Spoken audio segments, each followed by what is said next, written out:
கர்த்தருக்கு ஸ்தோத்திரம். மார்க்கு எழுதின சுவிசேஷம் அதிகாரம் 3. மறுபடியும் அவர் ஜெபாலயத்தில் பிரவேசித்தார். அங்கே சூம்பின கையையுடைய ஒரு மனுஷன் இருந்தான். அவர் ஓய்வு நாளில் அவனை சுஸ்தமாக்கினால் அவர் பேரில் குற்றஞ்சாட்டலாம் என்று அவர் மேல் நோக்கமாயிருந்தார்கள். அப்பொழுது அவர் சூம்பின கையையுடைய மனுஷனை நோக்கி, எழுந்து நடுவே நில் என்று சொல்லி அவர்களை பார்த்து, ஓய்வு நாட்களில் நன்மை செய்வதோ தீமை செய்வதோ ஜீவனை காப்பதோ அழிப்பதோ எது நியாயம் என்றார். அதற்கு அவர்கள் பேசாமல் இருந்தார்கள். அவர்களுடைய இருதய கடினத்து நிமித்தம் அவர் விசனப்பட்டு கோபத்துடனே சுற்றிலும் இருந்தவர்களை பார்த்து அந்த மனுஷனை நோக்கி, உன் கையை நீட்டு என்றார். அவன் நீட்டினான். அவன் கை மறு கையைப் போல சுஸ்தமாயிற்று. உடனே பரிசேயர் புறப்பட்டு போய் அவரை கொலை செய்யும்படி அவருக்கு விரோதமாய் ஏரோதியரோடே கூட ஆலோசனை பண்ணினார்கள். இயேசு தம்முடைய சீடர்களோடே அவ்விடம் விட்டு கடலோரத்திற்கு போனார்.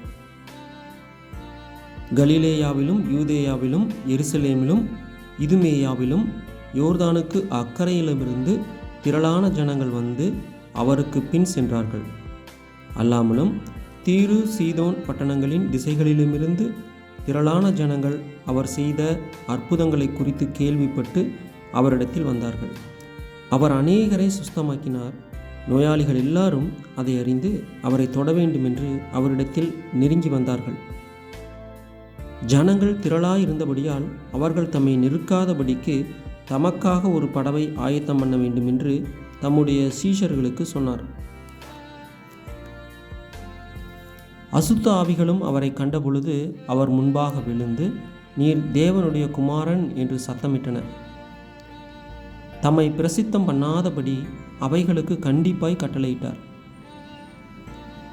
பின்பு அவர் ஒரு மலையின் மேல் ஏறி தமக்கு சித்தமானவர்களை தம்மிடத்தில் வரவழைத்தார். அவர்கள் அவரிடத்திற்கு வந்தார்கள். அப்பொழுது அவர் 12 பேரை தெரிந்து கொண்டு அவர்கள் தம்மோடு கூட இருக்கவும் பிரசங்கம் பண்ணும்படியாக தாம் அவர்களை அனுப்பவும் வியாதிகளை குணமாக்கி பிசாசுகளை துரத்தும்படி அவர்கள் அதிகாரமுடையவர்களாய் இருக்கவும் அவர்களை ஏற்படுத்தினார். அவர்கள் யாரெனில், சீமோன், இவனுக்கு பேதுரு என்கிற பெயரிட்டார், செபதேயுவின் குமாரனாகிய யாக்கோபு, யாக்கோபின் சகோதரனாகிய யோவான், இவ்விருவருக்கும் இடிமுழக்க மக்கள் என்று அர்த்தங்கொள்ளும் பொவனிர்கேஸ் என்று பெயரிட்டார்.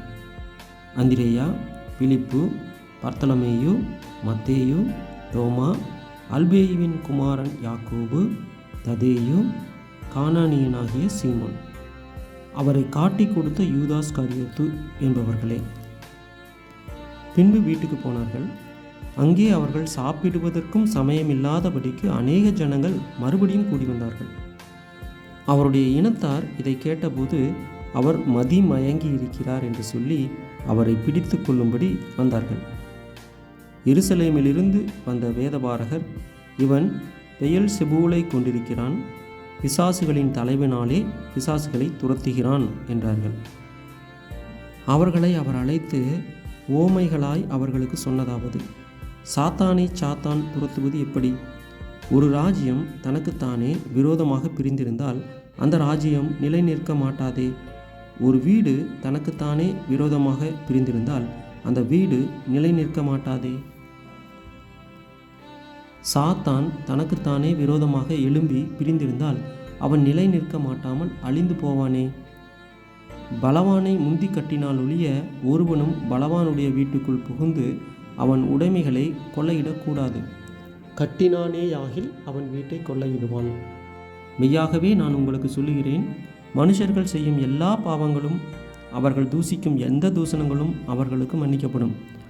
ஒருவன் பரிசுத்த ஆவிக்கு விரோதமாக தூசணம் சொல்வானாகில் அவன் என்றென்றைக்கும் மன்னிப்படையாமல் நித்திய ஆக்கினைக்குள்ளாயிருப்பான் என்றார்.